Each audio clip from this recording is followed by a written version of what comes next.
Hey everyone, welcome to Behind the Creative Mind. I'm your host, Piper Randall, and today I am here with Dallin Mckay. Dallin, you want to introduce yourself? Yeah, I'm Dallin Mckay. I'm a singer-songwriter, actor, co-producer. Yeah, work with a lot of people. Okay, sweet. So I'm here to talk to Dallin. As you guys know, on this podcast, we talk to everyone who's creative, whether you're on TikTok, YouTube, you're a singer, just regardless, we want to talk to people who are creative and, get what's behind their mind. So I want to ask you for right now, I want to ask you how you started your singer-songwriting acting career. Okay, so that is a great question, but I'd say probably the biggest thing that happened was one time, it was like specifically in the summer, like summer had just started, so we didn't have, I didn't have anything to do, all my friends were all off doing stuff, so I was like, I have 3 months of not going to school, not seeing anybody, what am I going to do with my life? And the air conditioning broke in our house too, so it was super hot, and I remember I just I was kind of down, and I was like, what am I going to do with my life? And then I heard my sister playing For Elise on the piano.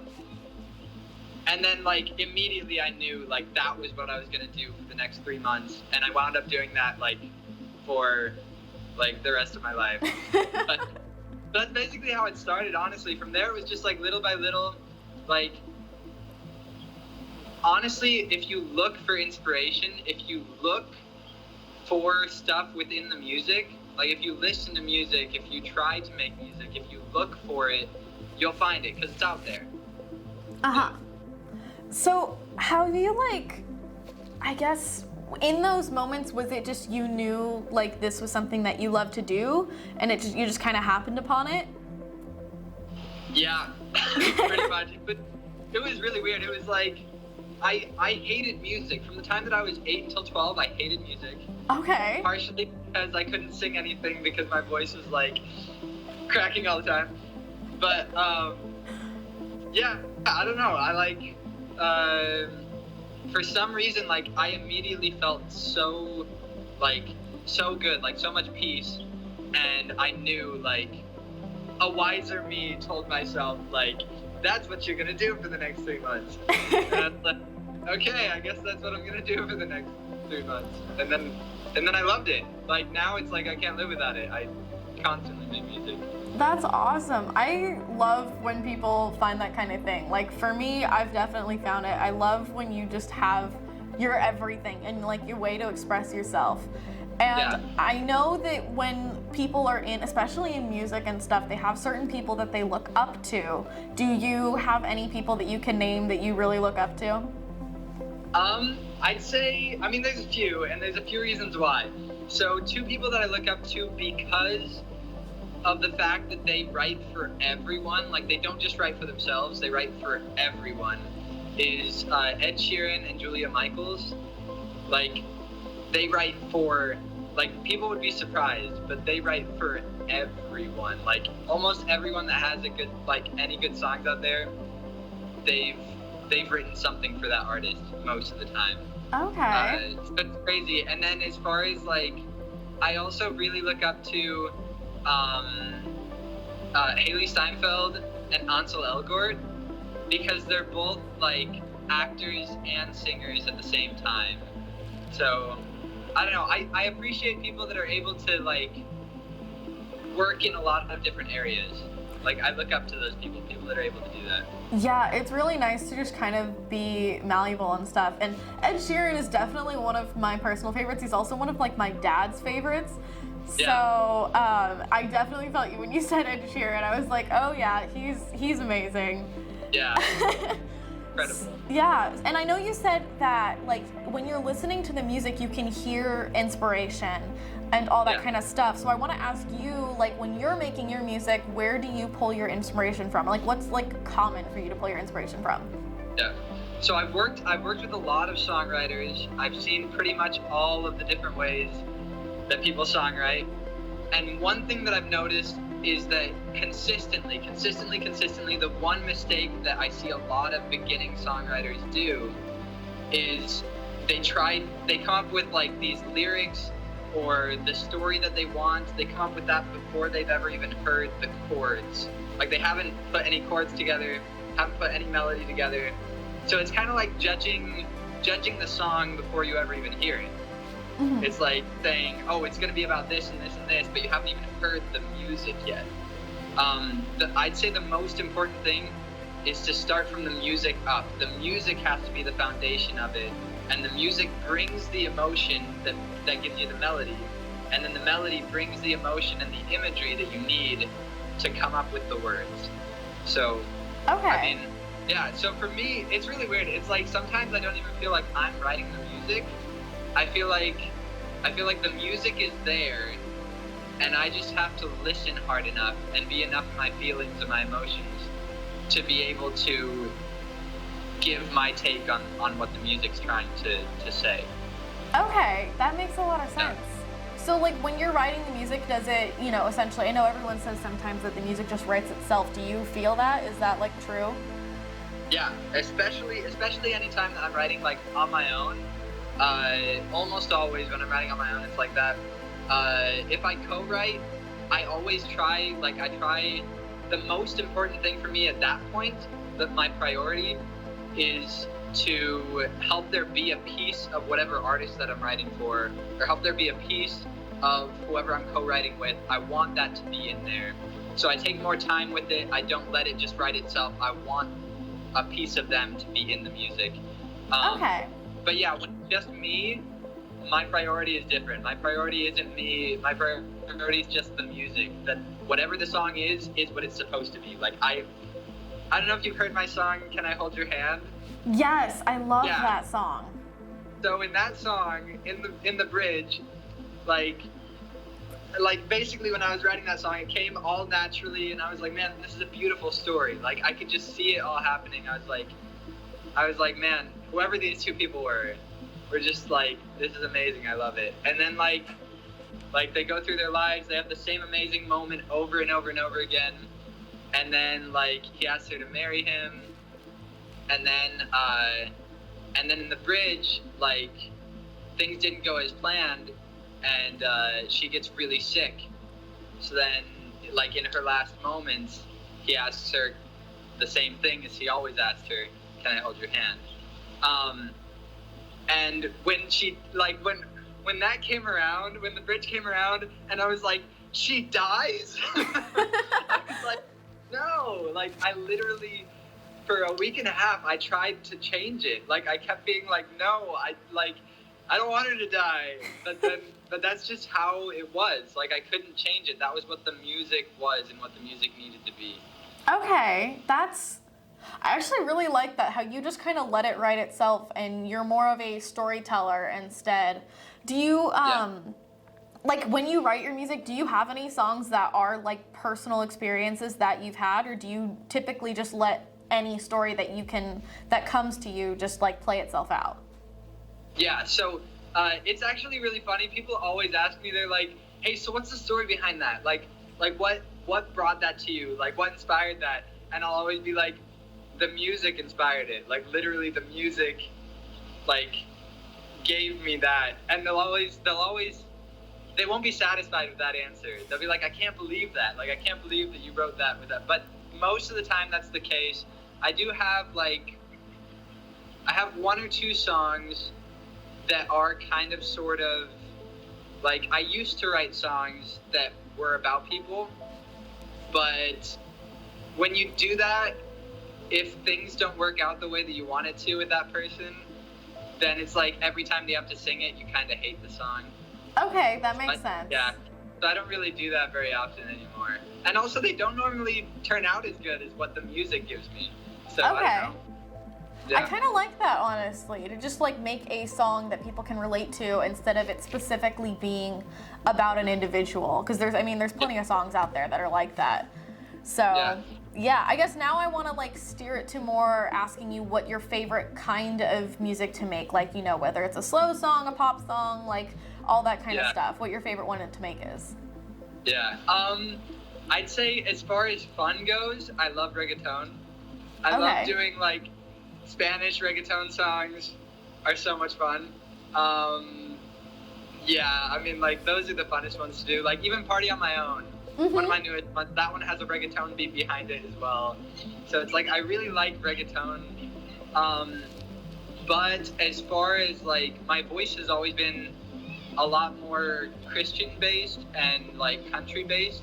Like if you ever listen to like the Christian singers and country singers, they have like more like deep voices, or like they I guess there's more emotion, I guess, in it. Okay. Like a lot of times singers are like they're amazing singers, but then other people it's like they aren't incredible singers, they don't do like crazy stuff, but you can just feel the emotion in their voice. Yeah. And yeah, my voice has always been more of one of those voices. Okay. Where it's like, yeah, so I've always really liked singing country and Christian as well. Okay. So, I mean, now that you mentioned like reggaeton and country and stuff, are those in your favorite like top 3 music genres, or like what do you typically listen to? Yeah, I definitely, honestly, I don't have so my car is pretty old, so I just have the radio. Okay. Yeah, so I just listen to Caleb all the time. Okay. Just like constantly. Yeah, so that's pretty much all that I listen to, because I don't have anything to plug my phone into. But yeah, that's pretty much it. I just like listen to that. I love reggaeton music, and I actually really like some trap music. Okay. Yeah, like that's fun, and I've done some songs that are like that, like Darker Days has a little bit of a trap beat into it at the end, but I don't know, it's just fun to do. That's good. I like that you're having fun with what you're making. I mean, it's always good to have fun in just doing whatever you love. I mean, for me, I love dancing. So Yeah. I always just totally forget everything around me, and sometimes I look like a total idiot dancing. So I totally get it. I always look like a total Yeah, it's just, it kind of happens. Dancing's fun. It is. It's really fun. So, I mean, now, like, with all that stuff, I mean, I know you said that you pretty much have been doing music your whole life once you discovered that you really did like it. Is there anything else you do besides music to, have fun? That's a hard question, but I mean, well, I have this weird obsession with Rubiks Cubes and puzzles and stuff. Like I love puzzles so much, so like I like do tons of Rubiks Cubes. Like all the different kinds of Rubiks Cubes, I can solve them. Pretty much any kind. Like if you gave me any kind, like even the weird like hexagon, whatever they are. Yeah, I can do pretty much all of them. Oh, I'm so jealous. I can barely do like the regular Rubik's Cube. Like every time I have it, and I'm like so scared to mess it up because I know I'm not gonna be able to fix it. That's impressive, honestly. How long did it take for you to learn how to do something like that? Were you just bored one day, or? Yeah, I mean, my grandparents bought me one when I was pretty young. And then I thought I was going to be really cool, so I was like, oh, I'm going to memorize how I unsolve it so that I can solve it back again and be like, hey, I did it. And so I mixed it up and then thought I memorized it and then totally screwed it up. And I was like, well, that's staying like that. And then eventually, like, one day I saw it and I was like, I'm going to learn how to solve that. So I used YouTube. Okay. Yeah. That's awesome. YouTube has saved everyone's life, honestly. Yeah. So, Seriously. yeah.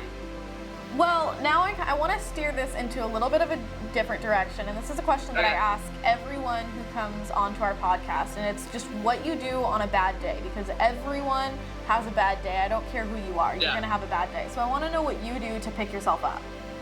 Yeah.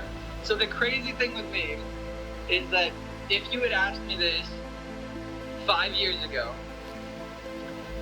I literally wouldn't know what to say because I did not have bad days. Okay. It was weird. Like, I was weird. Like, for some reason, I don't know what was wrong with me, if I was just, like, hyped up on hormones all the time, but, like, I didn't know what a headache was. I'd never had one. Like, health-wise, I was, like, the healthiest person ever. So like it was weird. Like I never got sick. If I ever got sick, it would be like for half a day, and then I'd be back at it. Mm-hmm. So it was very strange. And then I got a autoimmune disease, a mosquito disease called chikungunya when I was in El Salvador. And ever since then, oh man, I get sick all the time. I know what headaches are. Like, yeah, so it's like, honestly, the only thing that ever gets me down is health issues. Like, that's the only time that I ever really, like, have a down day and that really gets me, like, depressed is if for some reason my body just won't give me energy, like, if it just won't do anything that I need it to, like, yeah, no, if my energy hits an all-time low for, like, 2 weeks, yeah, I can be, like, but normally, the one thing that helps me the most, I feel like, is just looking for ways to help others. Okay. As soon as you help others, for some reason, it helps you forget about your own problems. Yeah. And just doing that makes you happier. Like, helping somebody else, as soon as you do that, you feel like you've done something that's worth something. I feel like a lot of times we have a hard time putting worth to ourselves because we live with ourselves day in, day out, always, and we've always been ourselves. So we take ourselves for granted. Mm-hmm. So we don't put worth to the things we do, to the things we like, a lot of times we just don't feel of worth sometimes. But we put worth to other people really easily a lot of times. So I feel like as soon as you start helping others, you see the worth that you've done a lot easier than any time you try to help yourself. If you try to help yourself, you don't really feel like it was really worth anything, like you did anything. And when you help others, you feel like good about it. Yeah. That's at least what I've seen. That's really, really good. And, you know, someone that we interviewed earlier in this podcast had said the same thing. And she was like, whenever I'm sad, I always, you know, I go take a walk and we all need to just, like, help each other. And I totally get it because you're definitely right. There are bad days and sometimes you try to do something for yourself and it's just like, okay, whatever. And then you go and you help someone out, whether it's like, you know, helping a friend through a bad day or something like that. And you immediately feel like you actually did something, like you made a change. And those are the best kinds of feelings. Yeah. Exactly. So now I want to ask you about where you are going, because I know you've definitely been doing like singing, songwriting, acting for a while now. Yeah. And you've released a couple of really good songs. I've definitely listened to them. Yeah. So I want to ask you where you're hoping to see yourself in the future, and like there's no specific time to it, just like, you know, whether it's the near future or just eventually, like where do you see yourself? Yeah. I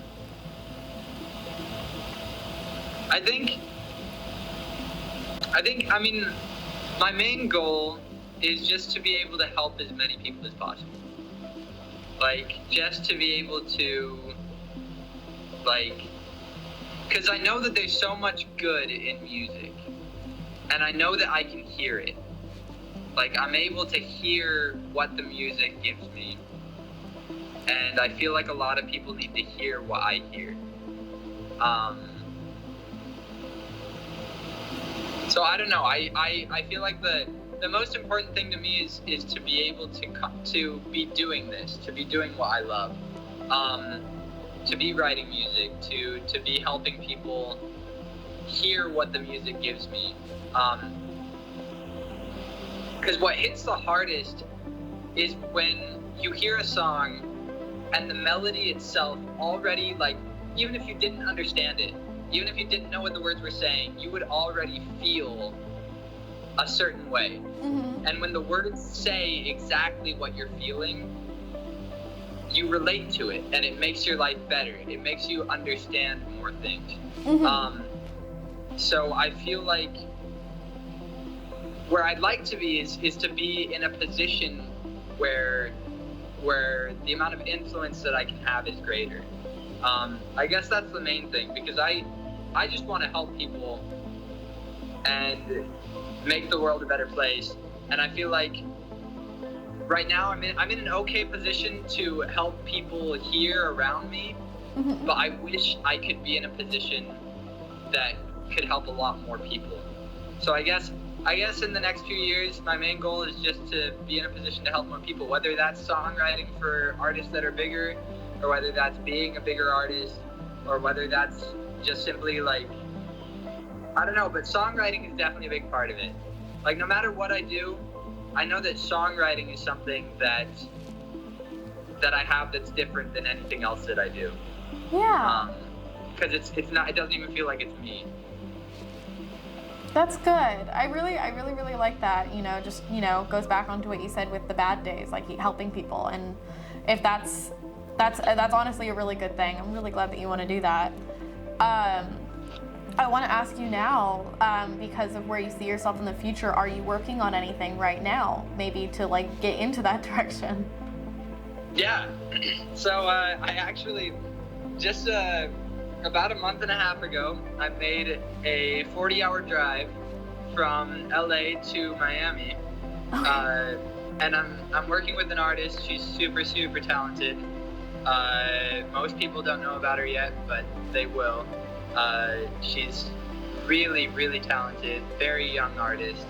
And we've written probably about 15, 16 songs together now. And yeah, so we're working on that. And then I have tons of songs that I'm going to be recording and releasing as well. At this point, I think I've written over 130 songs total. Oh, wow. Yeah, so it's like, I don't know, I'm always looking to write with people, to help people. I don't know. That's so cool. I really like that you're working on that. So I'm looking forward to seeing that stuff once it gets released. That'll be really cool. Yep. So now I guess to like slowly wrap this up, I want to ask if you've gotten any advice. Like, have you received any advice that just really resonated with you?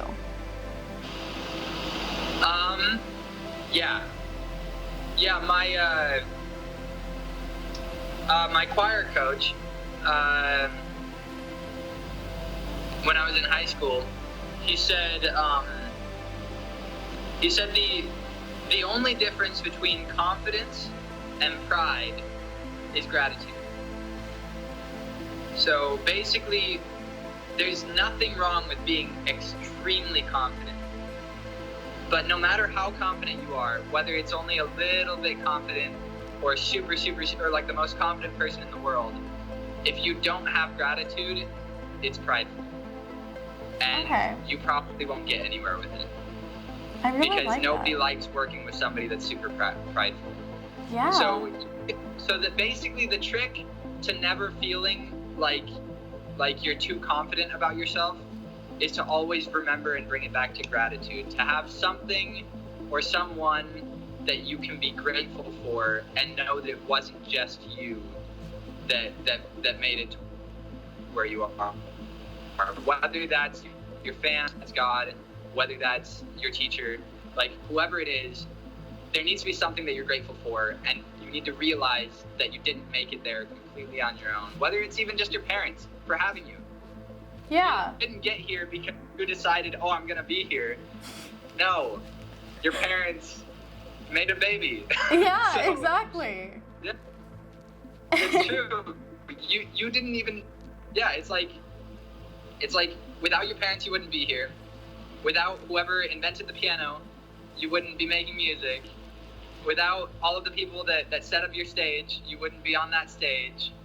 Like, there's always stuff to be grateful for, and if you aren't grateful for it, you're being prideful, and you aren't gonna, like, people aren't gonna like working with you, and eventually you're gonna stop progressing as a person. Pride stops progression. Okay, I really like that, actually. That's a really good bit of advice to take. I'll probably be taking that into consideration a lot more than I have. I really like that. So, I guess to wrap this up, since we are getting close to the end, I just want to ask you, if you have any last things you want to say, anything you want to shout out, take this time to just do all of that. Yeah, okay.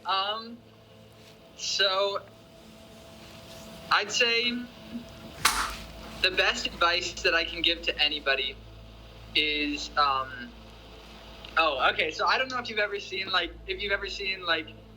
the Olympics, like the world records for the Olympics. Mm-hmm. Yeah, like for track. Okay, so like some of the best parts in it is, and this happens consistently, like throughout the years, the people that win, I don't know why it works for them, but they always do this thing where they look to one side and they go, them, them, and then they go like this, and then they just look up and do like a quick prayer. And at first I always thought that it was like them being like, oh, I'm better than them.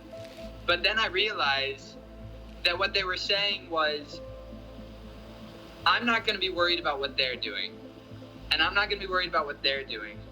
This is me, and I'm just going to have faith that I'm going to do my best. It doesn't matter what the other people do.